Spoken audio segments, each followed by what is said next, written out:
concept of conscious thought creation has deep roots in multiple spiritual traditions, with the most detailed systems emerging from Tibetan Buddhism. In Tibetan tradition, a tulpa or spralpa is an entity created through advanced spiritual practice.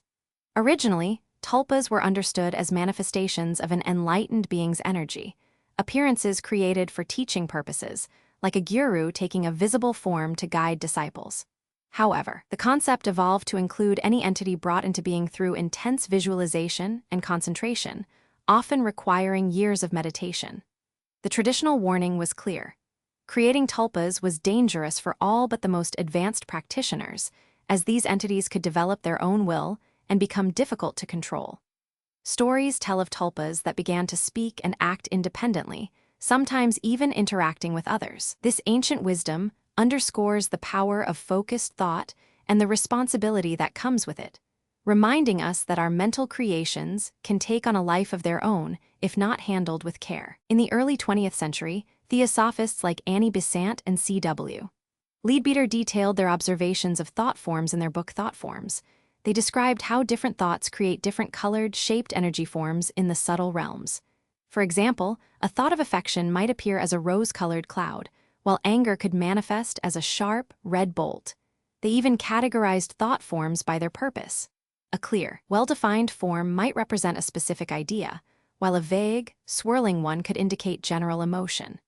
These forms, they claimed, could affect others and linger in places, creating the atmosphere of a room or building, explaining why a church feels serene while a battlefield feels heavy.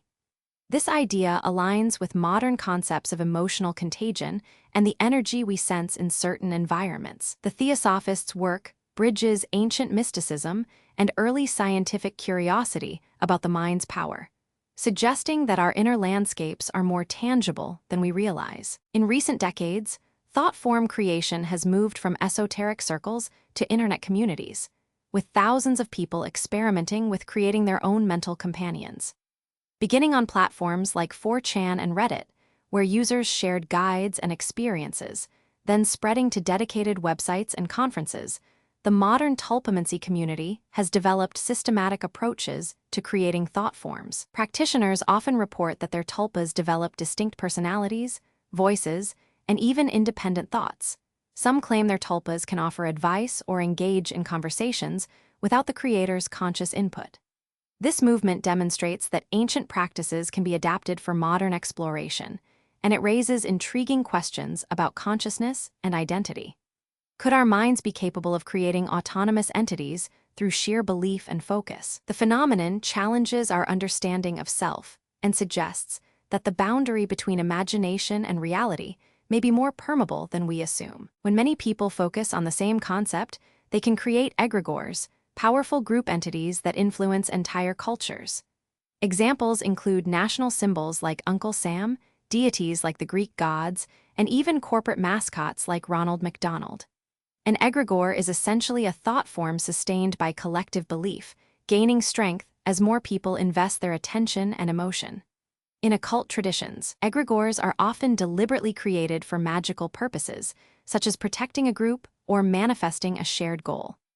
This phenomenon explains why certain places feel charged with meaning, like a stadium during a game, or why mass movements can seem to have a life of their own, driving history forward. Understanding egregores helps us see how our collective focus shapes society, for better or worse. It also warns us about the unintended consequences of our shared thoughts, as negative egregores like fear or prejudice can perpetuate themselves. How could mere thoughts become independent entities? Several theories attempt to explain this phenomenon. From a psychological perspective, tulpas represent a form of controlled dissociation, the creation of persistent imaginary companions that become so vivid they feel autonomous.